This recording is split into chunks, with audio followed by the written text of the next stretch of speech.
মাধ্যমিকে একটি প্রশ্ন এসে থাকে যে বার্গস্ট্রুন্ড ও ক্রেভাস কী। প্রথমে আসছি বার্গস্ট্রুন্ড সম্পর্কে। তোমরা ছবিটিতে লক্ষ্য করো, পর্বতের খাড়া ঢাল দিয়ে হিমবাহ নামার সময় প্রবল হিমরাশির টানে পর্বত গাত্র ও হিমবাহের মধ্যে যে গভীর ও সংকীর্ণ ফাটলের সৃষ্টি হয় তাকেই বার্গস্ট্রুন্ড বা ফরাসি ভাষায় রিমায়ে বলা হয়। বার্গস্ট্রুন্ড একটি জার্মান শব্দ যার অর্থ হল পর্বত গাত্রে ফাটল। এরপর বৈশিষ্ট্য বলে পয়েন্ট করে লিখবে নাম্বার 1, এগুলি সাধারণত সার্ক বা করির খাড়া মস্তক প্রাচীরের নিকট গড়ে ওঠে।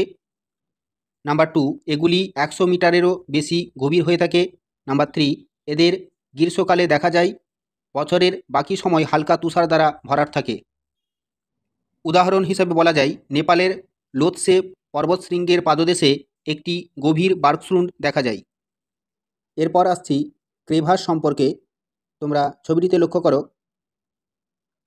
হিমবাহের প্রবাহ পথে হিমবাহের উপরিভাগে বরফের মধ্যে যে সমান্তরাল ও আড়াআড়ি চিড় বা ফাটল সৃষ্টি হয় তাকেই ক্রেভাস বা বাংলায় একে হিমদড়ি বলা হয়।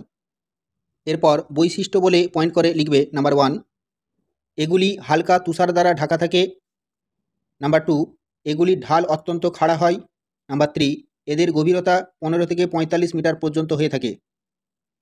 উদাহরণস্বরূপ বলা যায় পৃথিবীর সবচেয়ে গভীরতম ক্রেভাস দেখা যায় ডেনম্যান হিমবাহে।